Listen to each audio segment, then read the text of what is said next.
Welcome to Barnstable Today. I'm Nick Cortez.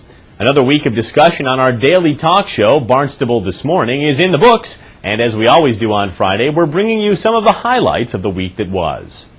With the first day of school less than a month away, we talked with Superintendent Dr. Patricia Grenier on Monday, August 9th, about the new anti-bullying law that was enacted in May. Here, she describes what it requires of school administrators, and she gives us some candid thoughts on how much it will help or hurt current efforts to curb bullying. The law has put into place a number of different components. First and foremost, it requires that every school district have a comprehensive anti-bullying plan in place, which also includes cyberbullying, and that must be in place and completed by December 31st of this school year. Okay. In that law, it requires mandatory reporting by staff of bullying, and it also requires wonderful and appropriate communication to parents. There's also a piece where there is mandatory professional development in the area of understanding bullying and for every single employee in the school district. Okay. And to ensure that by next June that there is a comprehensive anti-bullying curriculum in place at every grade level. So there are a number of components of this legislation that was passed in the spring. It was actually enacted on May 3rd. In this law that you now have to abide by, is there anything that's really going to help school staff create a more peaceful environment, or is this just a bunch of political hogwash that was used to quiet the public outcry surrounding that really terrible story of Phoebe Prince? Well, you know me, I'm always someone whose glass is half full, and I'm going to try and find the benefit of it. I think that, quite frankly, every school administrator fears the new law, to be honest with you. We fear the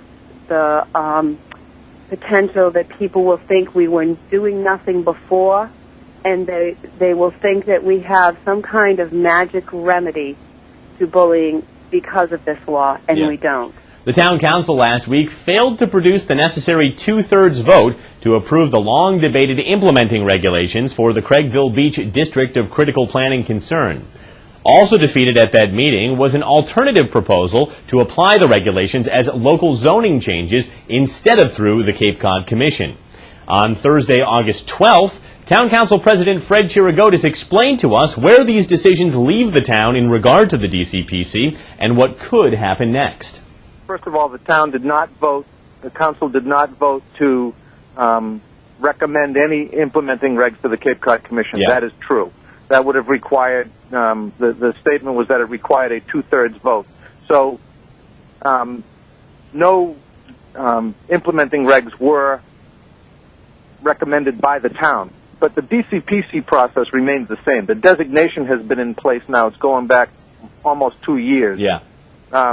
What happens is, because had the town recommended implementing regs, then the Cape Cod Commission could act by putting those on an agenda, recommending them to the Assembly of Delegates, and they could have been voted on soon.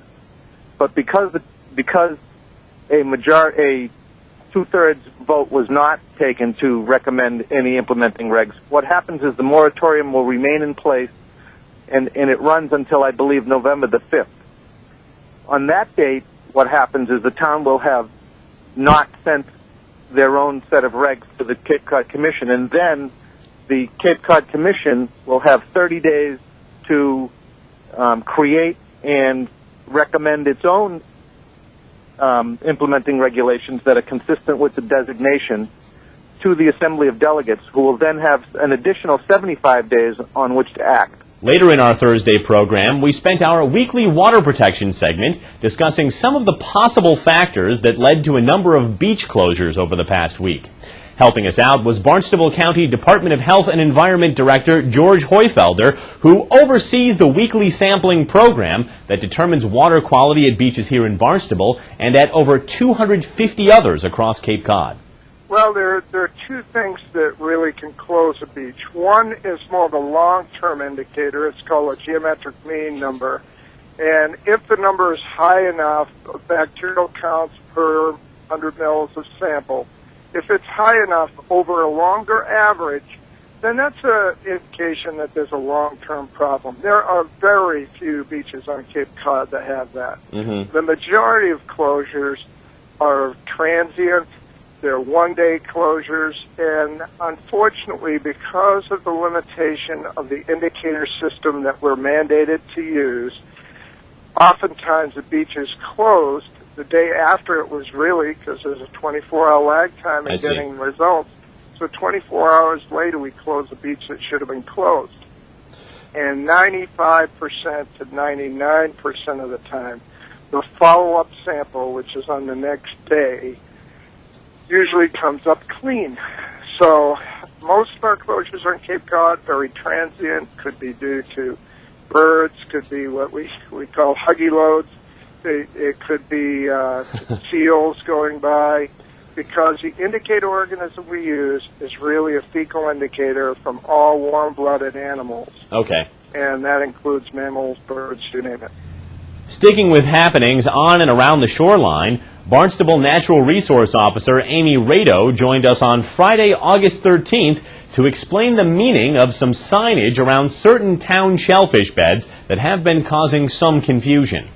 This particular sign says Shellfish Propagation Area Closure. Yes. And we were talking, you and I, yesterday about some confusion that people have had in seeing these signs and maybe not understanding what they mean or obeying what they mean. I mean, Shellfish Propagation Area Closure is bad grammar, but that's no excuse for not knowing what's going on. So tell me a little bit about where you can find these signs, what types of situations people have found themselves in, and what people really should be doing instead. Okay.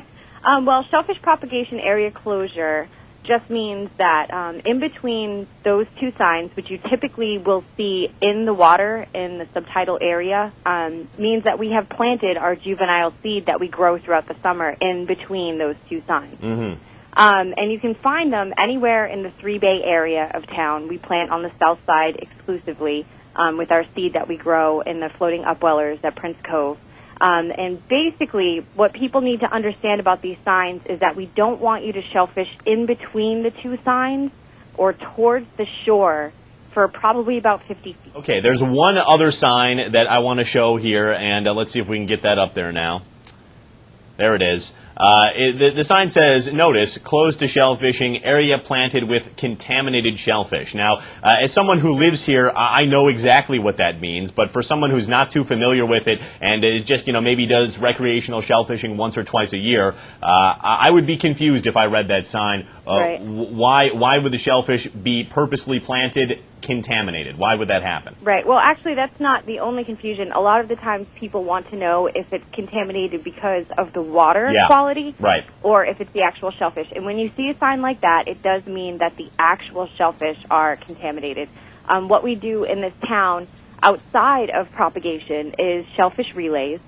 We do some in town, although we haven't this year, in the Centerville River, and we would pay people to go in and dig out bushels of quahogs that are dirty, that are contaminated, which we would then plant in a clean area and give them a certain amount of time to clean themselves out through filter feeding. We would send off tissue samples to the state, and when tissue samples come back clean, that means we can reopen the area. Remember, if you'd like to see these complete interviews, every episode of Barnstable This Morning is available to watch online. You can find them all at town.barnstable.ma.us. Well, that's all for now. Everybody have a great weekend. I'm Nick Cortez, and we'll see you next time on Barnstable Today.